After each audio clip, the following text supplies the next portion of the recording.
these experiences I've had, whether it be, with this skin condition, vitiligo, with trying to build stuff from scratch with a creative mind, like the creative mind that I have, and, trying to be a visionary that can execute all of that experience is really valuable. And I think a superpower, as painful as it's been, I feel like it might be the thing that has allowed me to have any of the success that I've had. This has kind of shaped who I am.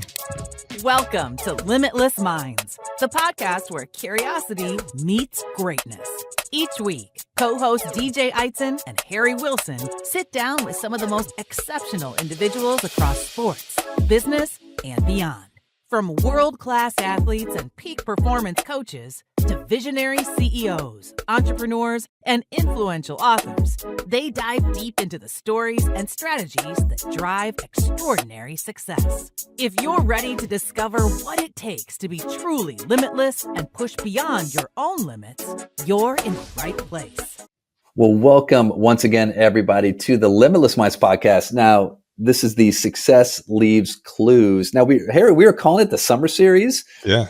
But Josh and I kind of bullied you and DJ into making this just kind of an extended series that we're going to slow drip on everyone. Now the summer series is turning into autumn. Where this is autumn, and I never really know what autumn really is, but I feel like we're in autumn where it's like still summer.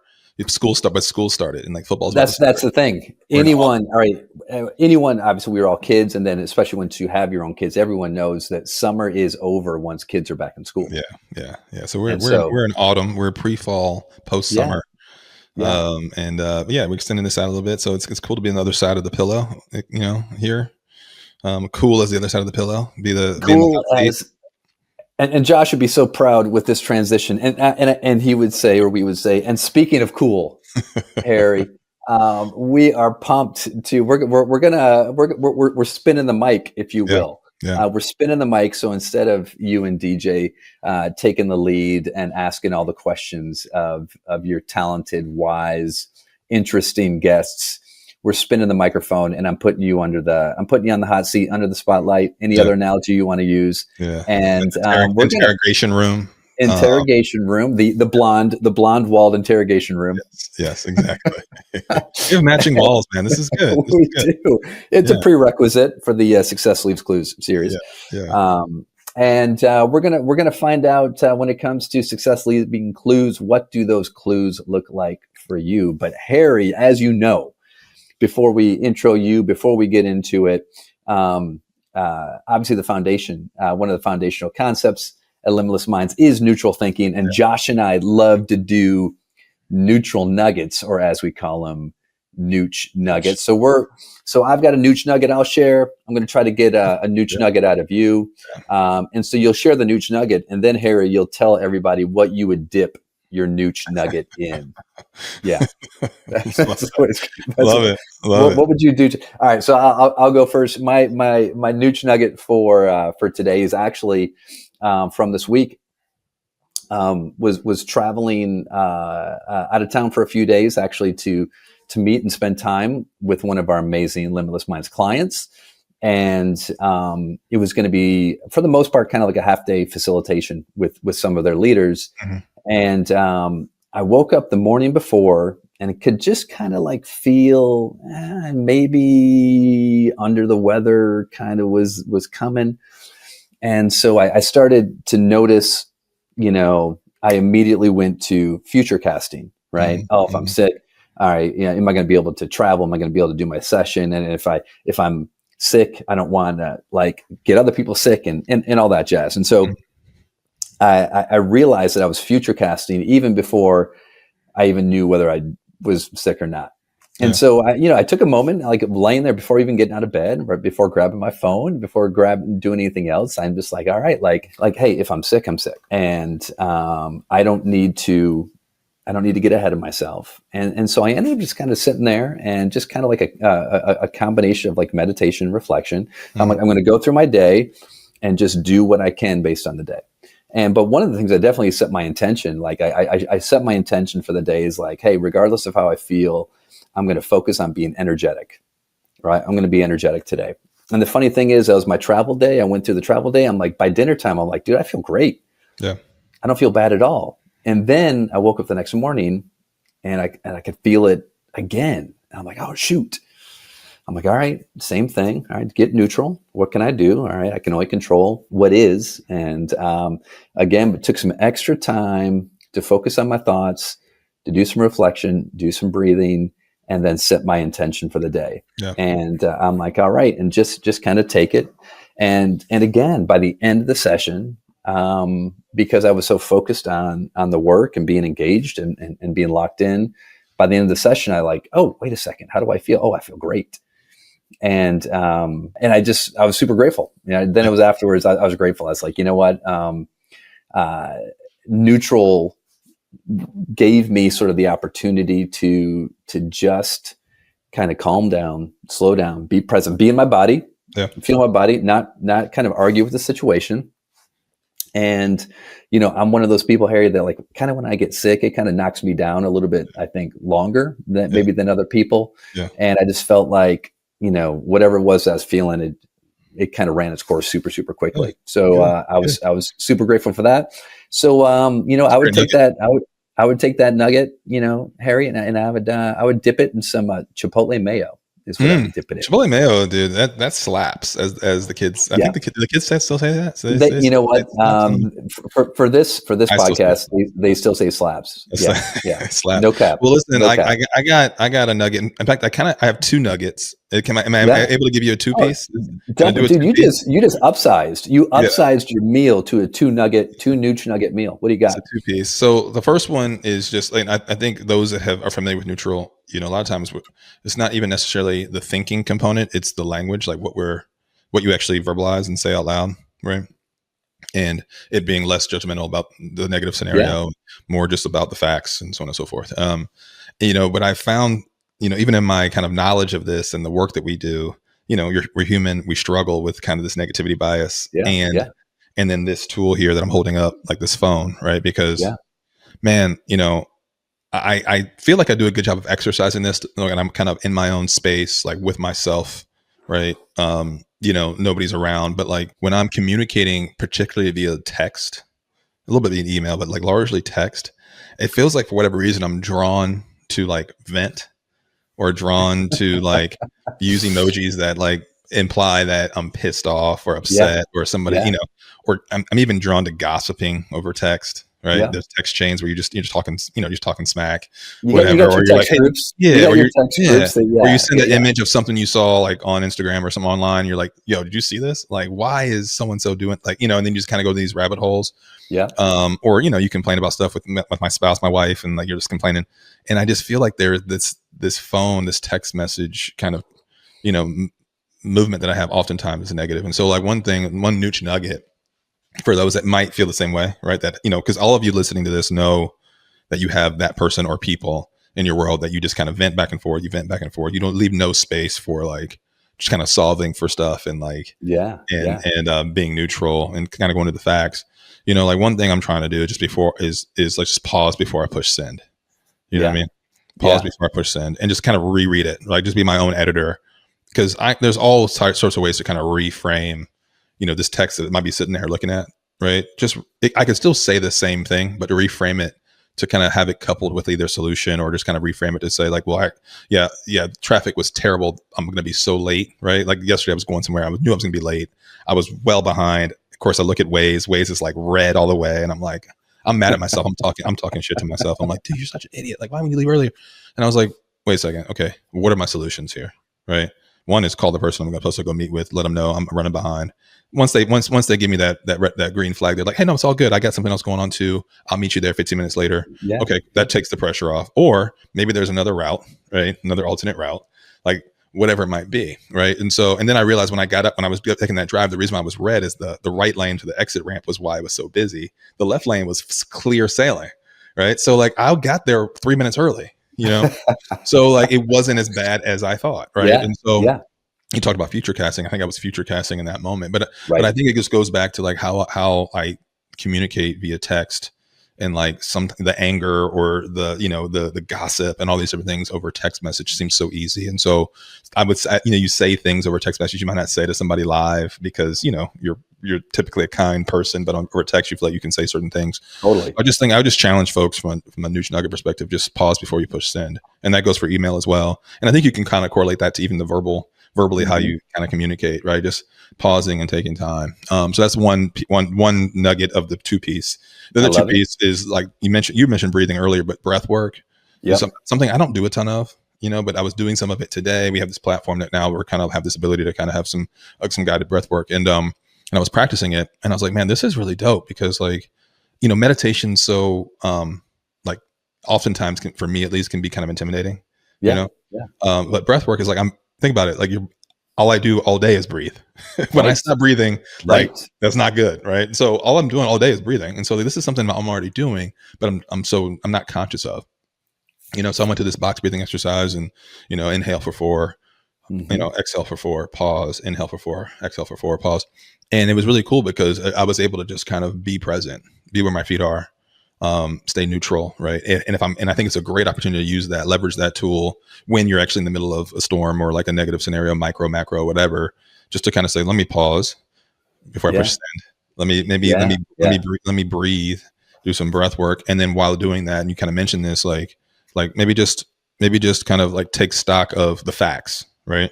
And then just kind of lean in on the facts or lean in on behavior and the process over outcomes in that scenario. So I don't know, those are a couple, that's my 2-piece nugget, pause before you push send, breath work in the midst of kind of a negative scenario or situation. I would dip maybe neutral nugget number 1 in the Polynesian sauce. I love a good Polynesian sauce. And then I think that the other would probably, honestly, man, I can't. How do I not go Chick-fil-A sauce just like in general? I mean, I think it's negligent to not include it. You need to give them their flowers. You need to give them the flowers. And I don't know if we've spoken. I'll mix that Polynesian with the Chick-fil-A sauce. Wow. Here's the deal. I've never considered it, and now, I'm seeing colors brighter right now after you said that. I feel like my taste buds have changed like before I've even done it. So my next Chick-fil-A stop, I think I'm going to give that a go. Maybe I'll go on like Instagram live and like present this live for the people, give the people what they want. Just, a little unboxing of Harry combining the two. I love that. Right. Well, Harry, love it. Love it. You mentioned again, I love how you mentioned just the pause, right? We talk about, with Limitless Minds, the power of the pause. And in that pause, whether it's pausing to breathe, pausing to not send, or even just pausing to stop, think, and reflect, the power of the pause is where we access neutral thinking. And so for everyone listening, it's like whatever it is that allows you to find that pause or just be in the pause, like that's, as Viktor Frankl would say, there's a space between stimulus and response. That's the pause. There's a space. In that space is where we have that power to choose how we respond. And that's that next right step. That pause allows us and sometimes that next right step is not hitting send. Yeah. And I love that. I love that. Awesome. Yeah. All right. Well, hey, let's get into the meat here. For those of you who have been listening to the Limitless Mind podcast for a while, you've been listening to Harry and DJ pull such great wisdom from the guests, but they have a ton themselves that they don't always get to share. And so Harry, you've been a high performer your entire life, and maybe the first time that showed up is in sports. A 2-sport Division I athlete, University of Richmond, go Spiders. All right. Don't get caught in the web. That was like our senior year. I think it was our senior year, slogan. Don't get caught in the web. Was there like a good like pose of you crossing your arms? Not just me, but we had like our seniors were like back to back, and then like spider web. Yeah, shooting the spider. Exactly. Yeah, I love that. Don't get caught in the web, man. Yeah. It's a tangled web we weave. Spiders. University of Richmond. Yeah, exactly. Yeah. So basically you peaked at that point, with don't get caught in the web. And so then you go on into your professional life. You go into sales, you go into pharmaceutical industry, you become a high performer as a salesperson, you become a sales executive, doing really well in that space. And then you do the thing, which not a lot of people do, Harry, which is you are in a space professionally, some would say of comfort, and yet you feel this calling, this opportunity comes along. Yeah. With Trevor and with your brother Russell and with DJ to start your own company and to start Limitless Minds and to go from successful professional, employee to now founder, owner, entrepreneur. Yeah. And to see what Limitless Minds is doing now, see the success that you're having, that the company's having, and by no means are you sort of resting on your laurels, but you've lived in multiple spaces of high performance. And so it'd be great just to dig in and for you, probably, we talk about having space, the power of the pause, for you to pause a little bit and just reflect on, what has this journey been like? And what have those clues look like as you've carried success kind of from one industry to the next? Yeah. And so, well, Travis, I mean, like, I appreciate like kind of the layout. One thing I'll have to fact check you on. Yeah.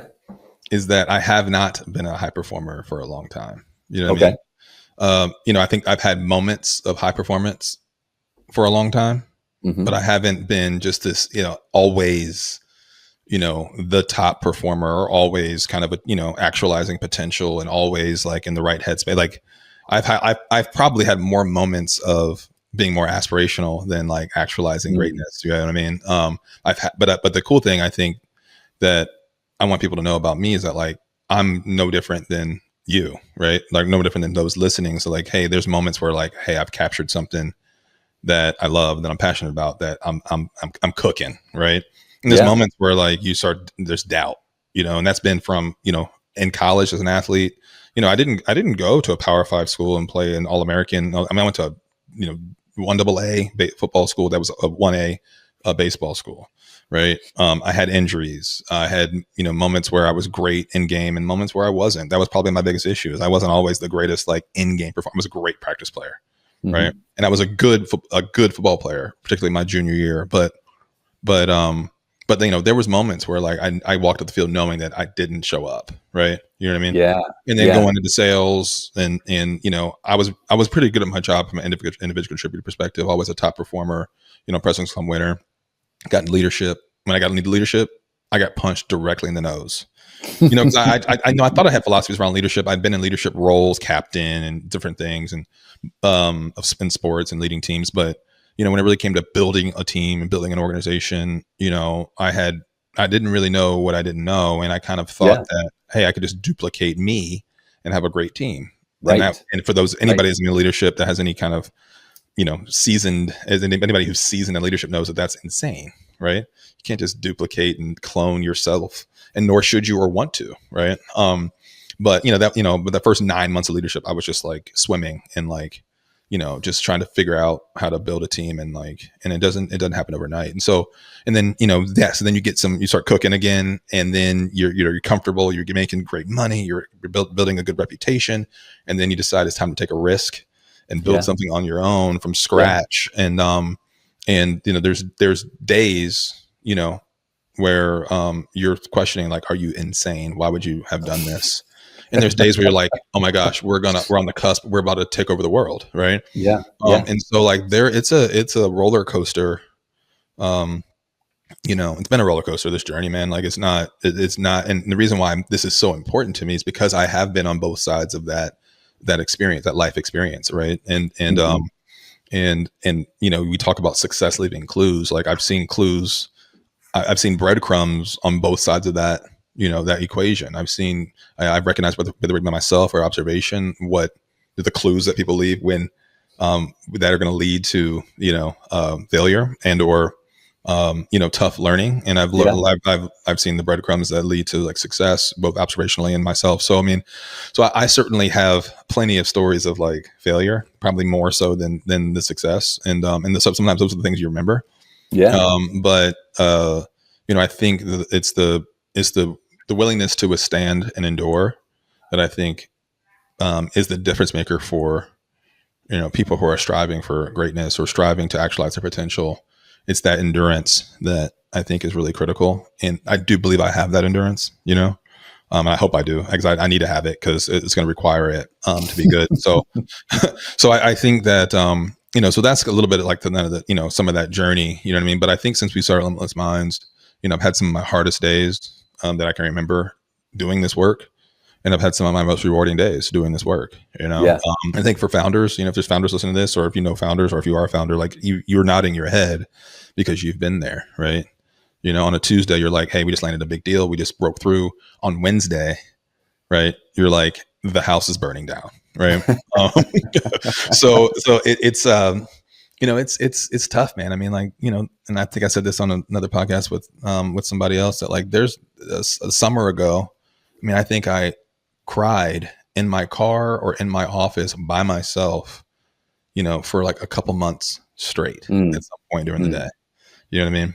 And, but luckily, like, I think there's been a lot of change and evolution and answers and solutions and a team of people around us that have really brought more joy. And I think that's one thing. That's, if somebody said, hey, what's been the biggest thing that you've been seeking over the last couple of years and currently? Yeah, I've been trying to seek joy as much as I can. Yeah. And honestly, there've been plenty of times, but even in the last couple of years where it's been really hard to find, right? It's like, where's Waldo? Like, where's the joy? Right. Yeah. And some of that has been expressed through gratitude, as we have the gratitude channel on our platform, our shared, kind of like Slack, but our Google chat. Yeah. And it's really good. You know what I mean? It's really good to have it. I don't necessarily use it every single morning. I'd like to, but I also try to be authentic with those things, right? I don't like to just be like, okay, what am I grateful for? Oh, gosh, I can't think. Okay, what's the first thing I see in a lamp? You know what I mean?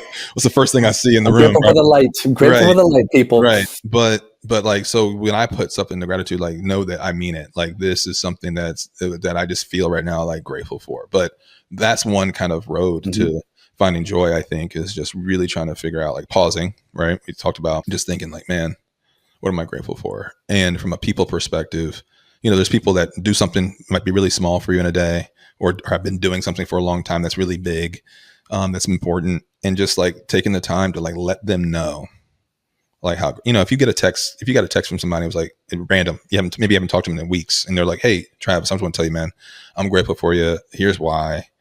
I just want you to know that. Like, how good does that make you feel? Yeah. You're like, dang, man. And then so all of a sudden you become a force multiplier, because then you're probably going to pass that on to somebody else. Right. And you're gonna be like, man, that's great. Right. So I just think that, finding joy is something I continue to seek daily, and it doesn't work. And I'm not always in that space, but like, I'm not always successful at that.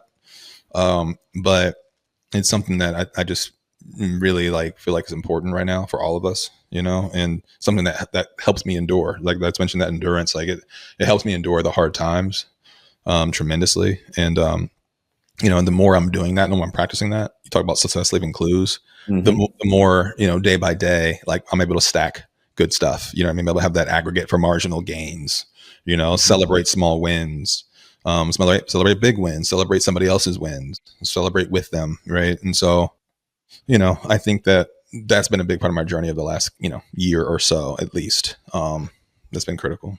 Well, I think everything that you just shared is actually very revealing from the standpoint that, again, I can read your resume and read your accomplishments, and people are like, oh, this guy is successful. He's been successful at every level. Then when you reflect back on it, you're like, well, man, this has been tough. And I haven't always had a ton of confidence, and I didn't feel like I reached my potential in this, and running a business, and, I'm crying in my office or crying in my car, and looking for the joy. And the refreshing aspect of that, Harry, is that, we live in the social media world where everyone just kind of posts how awesome life is.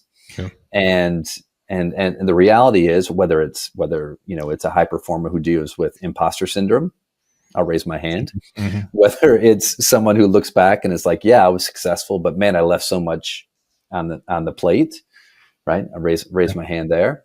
And yet there is still for you this willingness to endure. You've said endure a lot. When you look back on what you don't feel you accomplished athletically, let's just say in college, and you look at the growth that you have made professionally to where you are now, and helping run a company that is all about mindset. If there's one or two areas where you feel you've grown the most from a mindset standpoint, what would you say that it is? I think that in college, I was a late bloomer from a maturity perspective, not like physically, but like just how dedicated I was and how disciplined I would be. You know what I mean? In hindsight, there's so many things I would do differently as a college athlete. Right. At that point, I never had any access to like any type of mental conditioning or mindset coaching. I think more colleges are doing that now for student athletes, of course, and there's still work to be done. But I think it's more accessible, right? And any type of stigma or stereotype regarding like getting help in that area is kind of like has changed. But like I was just kind of like an immature guy. I think the biggest thing for me was I spent a lot of time from 13 to 28 probably just trying to be anybody but me. You know what I mean? Trying to be like everybody else, fitting in, of course, but like, just being a great actor, and there's a lot of reasons why that may be well documented relative to anybody's following me. I've had vitiligo since I was 6 or 7 years old. So, my formative years, right? Like, I always felt like I wasn't, literally wasn't comfortable in my own skin. Right. And so that kind of showed up in kind of how I approach things. And so I think that, I lied to myself a lot. Right. And when you're lying to yourself a lot, you're probably lying to other people a lot, that kind of thing, small stuff. Right. But like, you're not really being true and authentic to yourself. And it took me a little bit of time to kind of like realize that and understand that and realize that actually the thing that I've been hiding from is kind of my superpower, and so go into that. Share that a little bit more. How have you identified it as your superpower?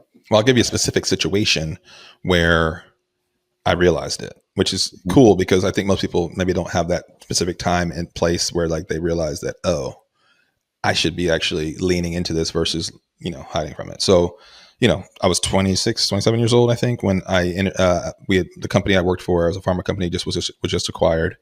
And they gave me an opportunity, to seek the next journey. So I was interviewing at a company. I won't say the company on here, but I was interviewing at a company. Actually, I will. It's Stryker. Shout out Stryker because it was a great experience. So shout out Stryker. You're awesome.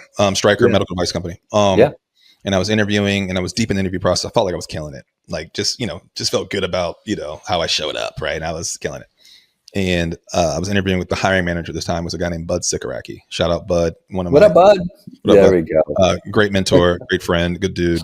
And I think the next interview was with a guy named Jerry Radzinski, who actually played football at Ohio State. And Jerry is like a, kind of a room tilter, like the energy in the room when he walks in is different, right? That's probably why he got into really great leadership roles, great leader, the whole nine. And so I had my interview with Jerry and I thought it went well. And Bud calls me. He's like, hey, listen, so Jerry likes you, but like, you're going to get another chance to talk to him. And when you do, just know that the feedback he gave me, he's not sure how much adversity you faced. Right. And I probably was trying to do the typical thing, going in and just talking about all the great things I've done and like all the things I've accomplished and all the different things. And, probably didn't have great responses to where he was really trying to dig into like, what's this guy's adversity? Like, cause this is not gonna be hard. When you get here, you're going to get your ass kicked and we're going to figure out how you're going to respond. And I probably was just giving him all good stuff. Right. When Bud said that to me, I kind of was pissed off because I'm like, immediately I was like, what do you mean I haven't seen adversity? Like every day I look in the mirror, I don't necessarily like what I see and I have to kind of fight these battles internally on like who I am and what I want to be, and feeling sorry for myself. And, every single day when I brush my teeth, which was twice a day, by the way, dentist recommend. And shout out to the dentist. Shout out to dentist. Shout out to Gerlach Dentistry here locally in Louisville. My sister-in-law's a dentist, Laura Vandervelt, Family Dental, Flint, Michigan. Shout out. Okay. These messages sponsored by Crest. There we go. Roll them at the bottom. Them at the bottom. There we go. But I just, and I was just almost like mad because I'm like, wait a second, like I know I face adversity, because I feel it every single day, right? And so when I got the opportunity to talk to Jerry again in my interview, and this question of adversity came up, and I was like, oh, this is what Bud was talking about.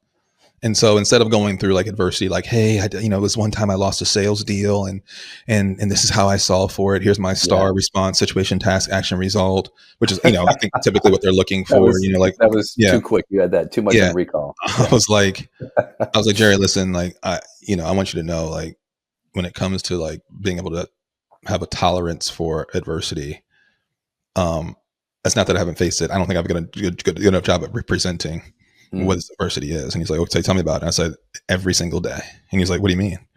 And I said, and I kind of told him, I was like, I've grown up, and this is something, vitiligo is something I never would talk about. Never would talk about. Yeah. I don't know if other than the doctor I might've been seeing about, the treatment that I was taking, I don't think I would ever bring up this thing. Right. Yeah. And you probably talked for 10 minutes to Jerry about what I've experienced, and more importantly, what kind of character it's helped me build. Right. And how I treat people as a result of it, positively, with compassion, maybe too much compassion. In fact, of my siblings, I'm the emotional one. I'm the one who's, I'm the teary-eyed one. I'm that guy. Right. But when it comes to how I treat coworkers, how I try to treat my customers, the aspirations that I have, things that I've missed out on as a result of, hiding from this, reality that I have, and the confidence that I left behind in the past, and how it impacted my athletic career, even, right? How it impacted relationships, both friends and beyond along the way. And in that, how I realized that in my kind of previous sales career up to that point, what I realized about this condition is that if nothing else, when I walk in and out of a door at said customer or in a doctor's office in this case, and because I was in pharma previously, nobody would forget who I was, right? Because if nothing else, they could describe me, right? And there was a certain, so every customer that I went into knew exactly who the guy was carrying the bag for this product. Yeah. Right. If nothing else, hopefully it's because of my product knowledge, and hopefully because of my, way I, sauntered around the building. But it's probably, if nothing else, I was more memorable than the 30 other people that were going to come in the door. Right. And I told Jerry then, I said, what I've learned over the last couple of years is that this is a difference maker, and this is part of my superpower, not just because of I can, it helps me sell and helps me be memorable, because it's actually paved a way for me to know that I'm capable of enduring hard times. My adversity tolerance, I think, is probably higher than any single person you're going to interview for this role, and maybe anybody you're going to interview, before and after this, right?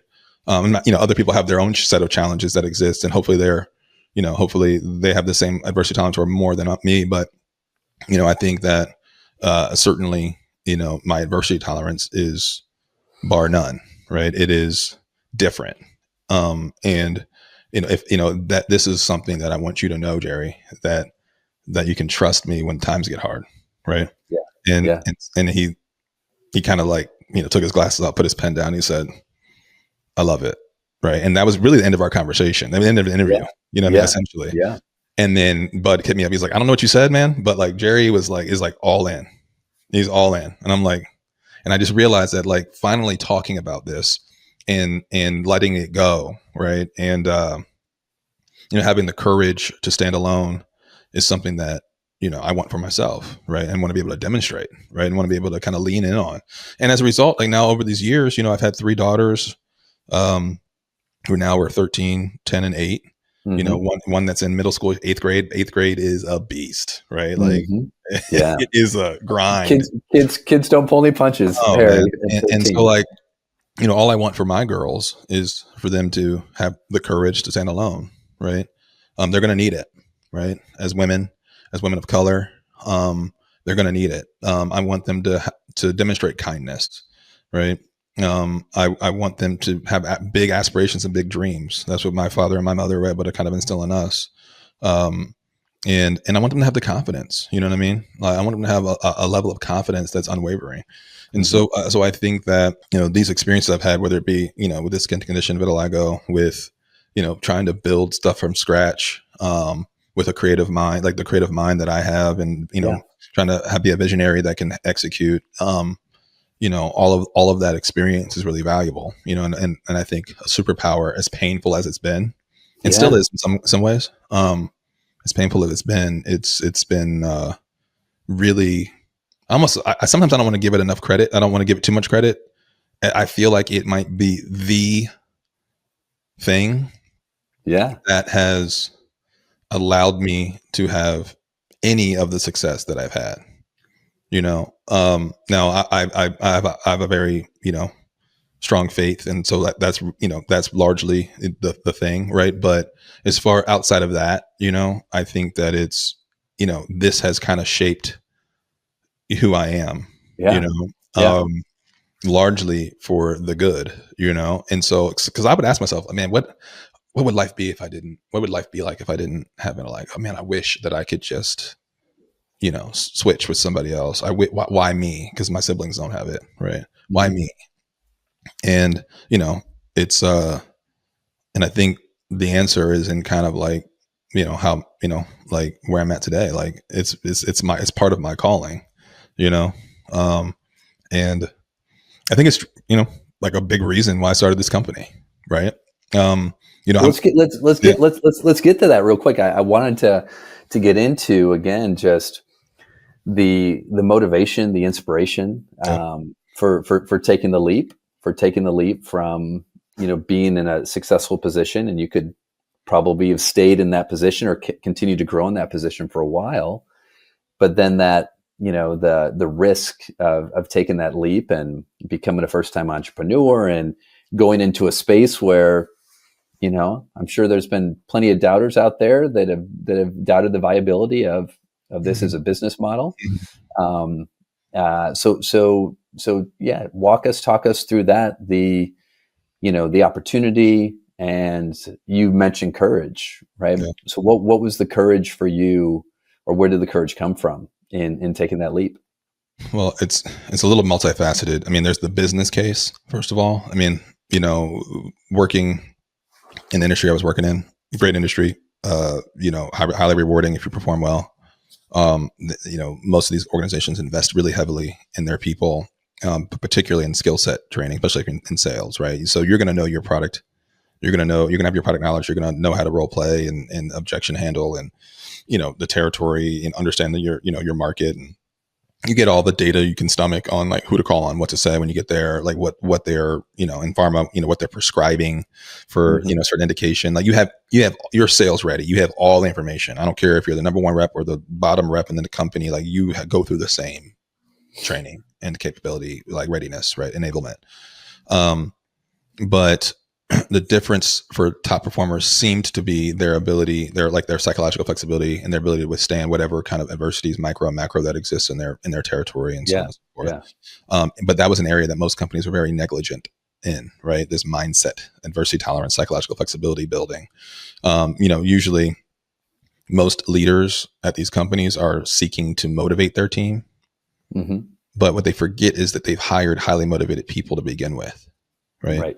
The challenge with motivation is that it comes and goes. It ebbs and flows. It's just like working out. Like I work out 5 days a week, and not three or four of those days that when that alarm goes off, I am not interested.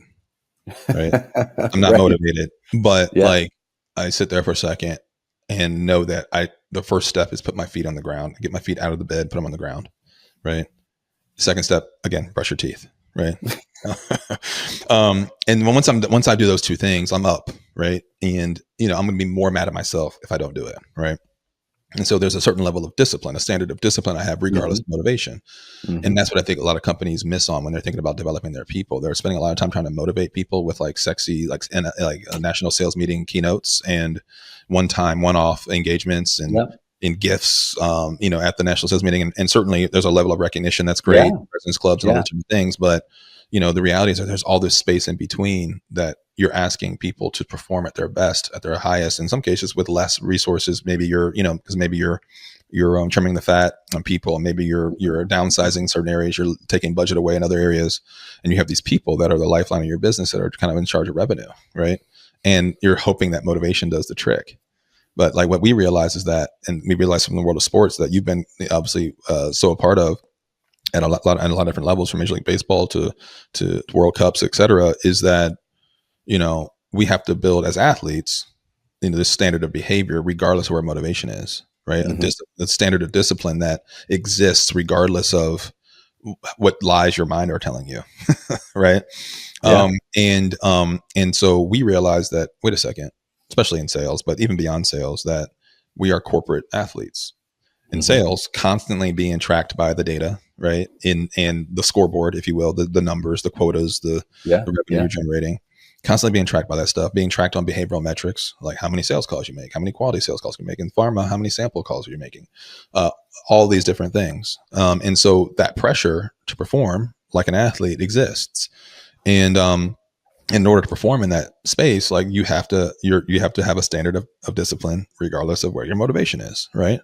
And so we thought that we had really unique access to expertise in this area. My brother being a now 14-year vet in the league and having won a Super Bowl and 10 Pro Bowls and all these different things, with his partner Trevor Moad, who you know very well, and our friend and late co-founder, had obviously unique experience in this space, working with some of the biggest athletes in the world and teams, and Russell kind of being a great example of that. And then DJ and I had that experience, like building competitive sales teams and having this understanding that, hey, there's a gap in this space. So we knew that there was, a problem to solve. And we knew that there was a really great total addressable market in this kind of corporate training coaching space. This is before COVID. So so that's the business reason why we would say, hey, this is the time, this is the opportunity. The company I was at, afforded us an opportunity to kind of beta that opportunity there. And we were able to validate some of the work we were considering at that company.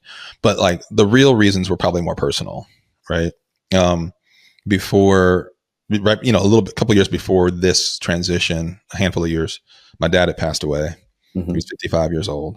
I was 27 when he passed away. So this is a short time after that story I told you with Bud Sikoraki, by the way. And so my dad passed away with all this stuff left on the table, all these big things, all these big aspirations, 3 children that would end up, having a lot of success, particularly the other 2. He knew he was leaving that behind shortly before he passed. It seems like everything's happened since he's been gone, really. Super Bowls, Final Fours, national championships, grandchildren, weddings, all the things, it feels like all the big things in life, in our like little family, our little core family's life, has happened since he's been gone. Yeah. But, he knew that he was leaving a lot behind, a lot of potential on his side, unactualized. And like from that moment, I've had this really weird relationship with time, and I won't say it's a positive one.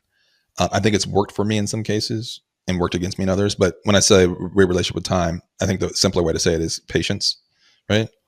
And so my lack of patience has been a strength for me in many cases, and in other cases been my biggest, kryptonite, right? Where it's worked for me is that, I tend to work urgently.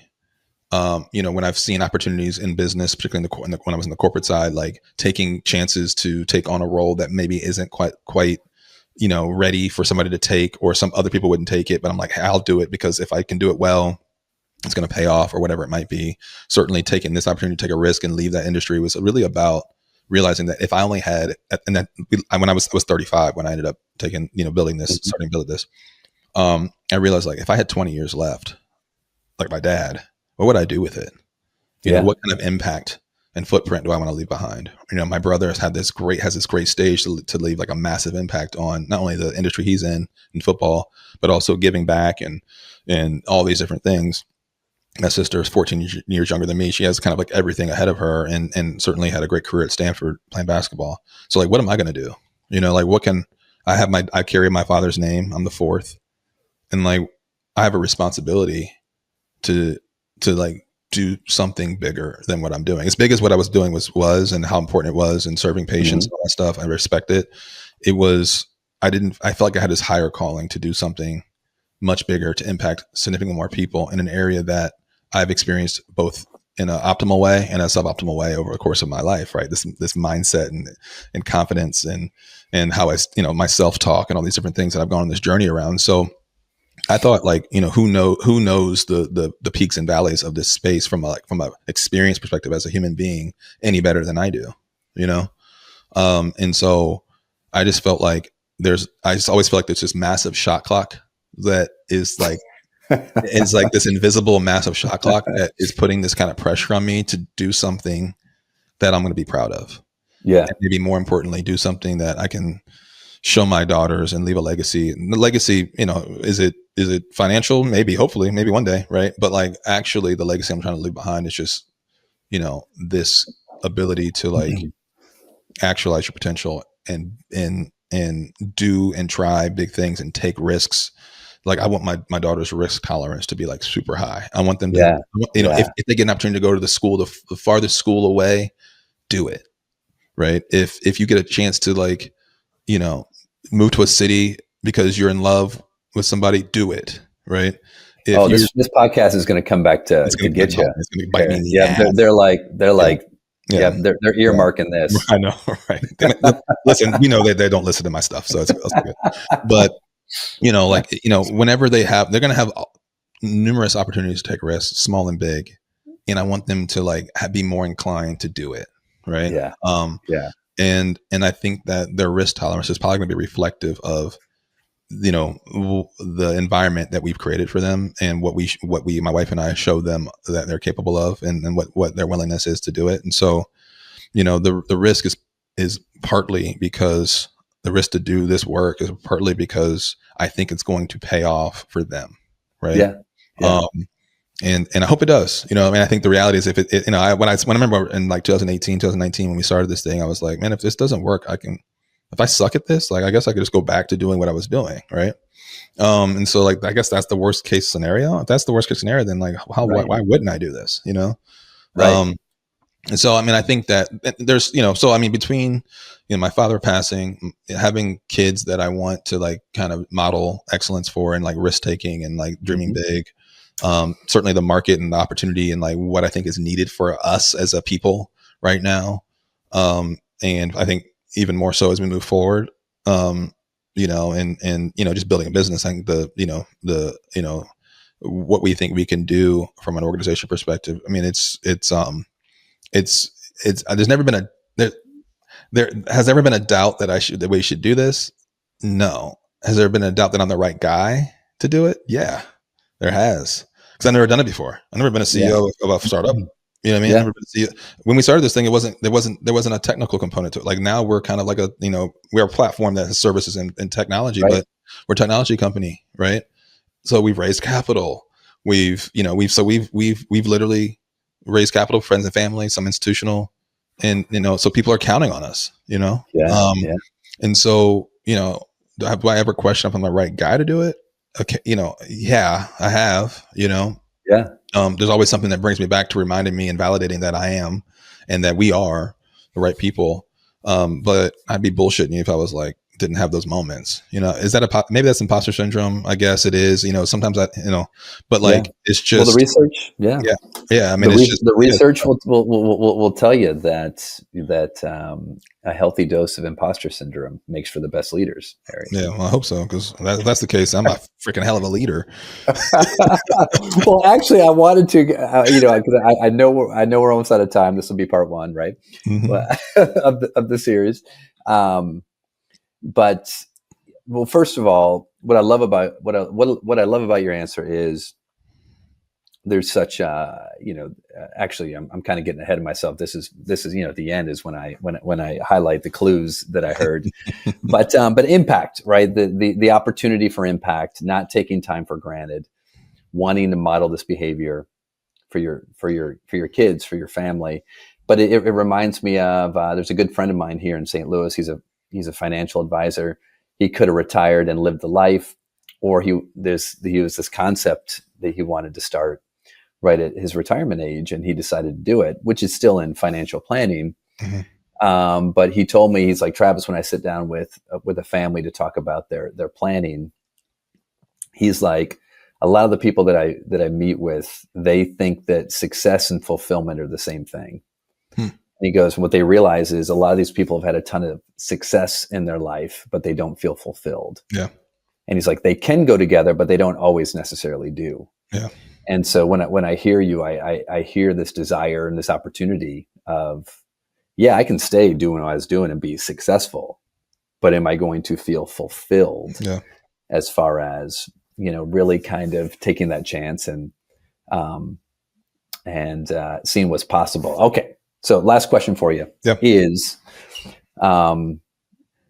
take us back to, I want to connect the dots, and as an opportunity to say, all right, and this is how you're moving forward right now. Mm-hmm. A year ago, you talked about crying in the car, crying in the office, right? Clearly, not comfortable spots to be in, and going through probably a little bit of, doubt and fear and a lot of stuff wrapped into that. And then coming out of that and being like, where's the joy?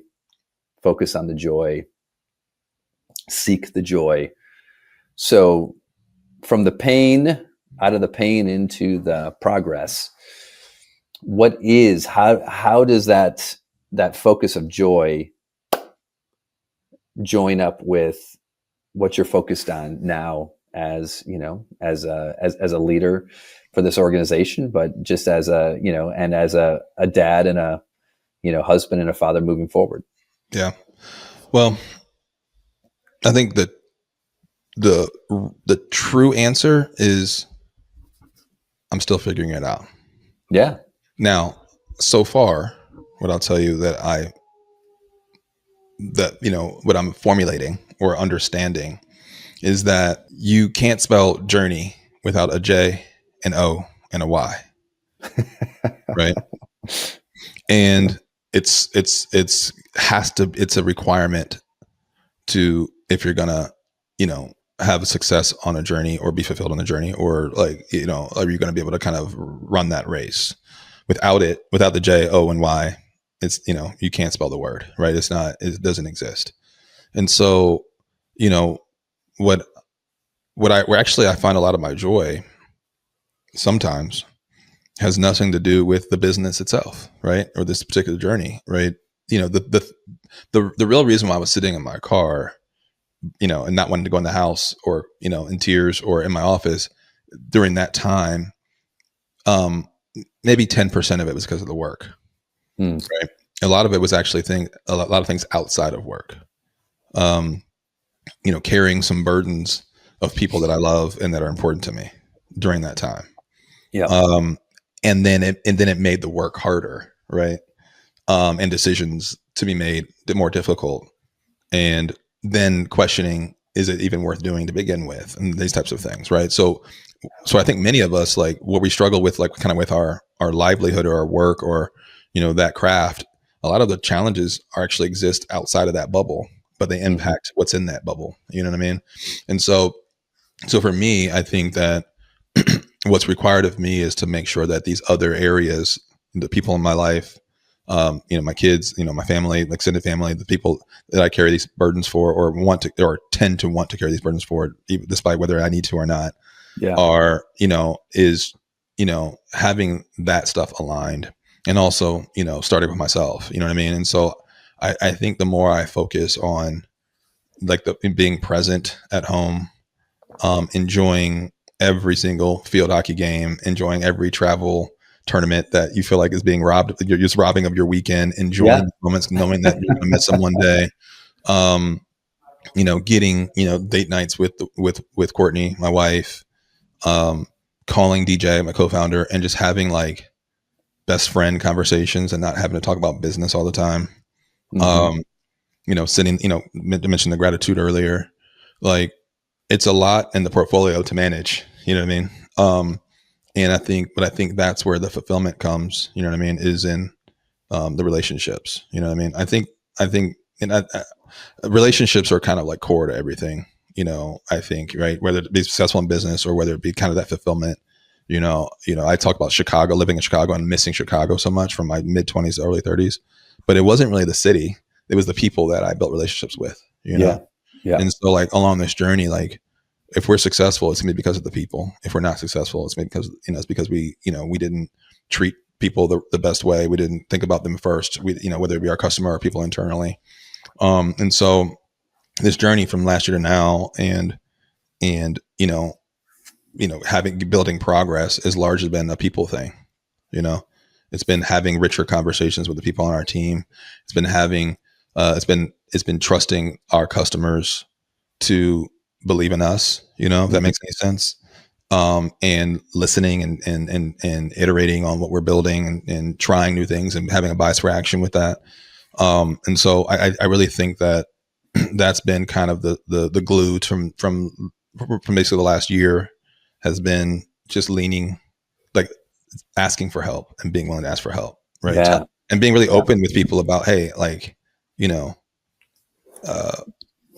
I told DJ and David Gorsuch like about like this time period where I was just, guys, like I'm struggling, you know what I mean? And, I feel like since November last year or so, like they've really picked up a lot of weight. They've made additional sacrifices. Both of them, particularly DJ, made a ton of sacrifices, him and Jess, his wife. And you realize that, you're not going at this thing alone, because like, listen, leadership, whether you're in a big corporation or in a startup, it can be lonely, super duper lonely. Mm-hmm. Despite being surrounded by a team, it can be lonely. You have to, you're charged to make really big decisions. You're charged to make small decisions. That people are counting on you and all these different things, but you just have to kind of like leverage those people around you because it just kind of starts to, chip away at that loneliness, and I think it's just so important, you know what I mean? Like, and so many of us aren't willing to ask for help, aren't willing to tell people that you're struggling, we have these kind of groups that we're, at least that I'm in that are like, other founders and CEOs that those are important to me to have kind of like those outside objective, conversations about work, about business, about family, et cetera, that, you realize that like, oh, I'm not doing as bad as in fact, I'm kicking ass. Or my problems are different, or I can have some input or advice around challenges they're having, and they have ones for me. And so like, I just think that like seeking, I honestly, I don't like having meals without other people, you know what I mean? So like that random lunch, I really try to have somebody join me, whether it be a friend or whether it be somebody for work. Maybe it's somebody I'm trying, I've been trying to sell something to sometimes, but largely just like, I'm going to eat anyway. Like, why not eat with somebody else, And so I don't know, man, I'm just trying to like really just, enjoy people, because I think when that joy is lacking, and a lot of it's because there's some level of disappointment I've had with somebody, you know what I mean? Or some lack of a two-way street, or some lack of reciprocal nature. And, that's my oldest daughter is very similar to me. Like we get our hearts broken very quickly. And so I think that, just trying to like change my mindset around people's intentions and like, and give more grace. Therefore I get more grace and stuff like that. And so it's, yeah, I mean, it's, we're human becomings. Who says that? And I think I know Josh says that a lot, right? Like we're human becomings. Like, we're always growing and evolving. And, I too am in that zone, you know what I mean? So yeah, the story's still being written, brother. I love it. Well, yeah, I think the Deepak Chopra quote I always remember is, we're human beings, not human doings. We need to spend less time doing and more time being. Yeah, I love it. So you are being it. You are being it. And it's a process and an evolution. And I so appreciate your humility, to share what you, it would be really easy to kind of hide behind like, oh yeah, we've done this, but it's so much more rewarding. And, to hear the true nature, the true struggle. And, I see you being more intentional with the joy. And I have been a recipient of one of your of gratitude tech. So so you're practicing what you preach. Yeah, man. Well, Harry, man, you have been caught in the web. Boom! Yes. You've been caught in the web. You've been caught in the Limitless Minds. Success leaves clues web. We gotcha. Harry, here is what I heard. Here's the clues I heard today. There are a ton. Again, overall, and I've said a few of these already. But again, your vulnerability and authenticity as your superpower. I love it. The story of leaning in to what makes you different, what makes you unique, and instead of hiding from it, and then seeing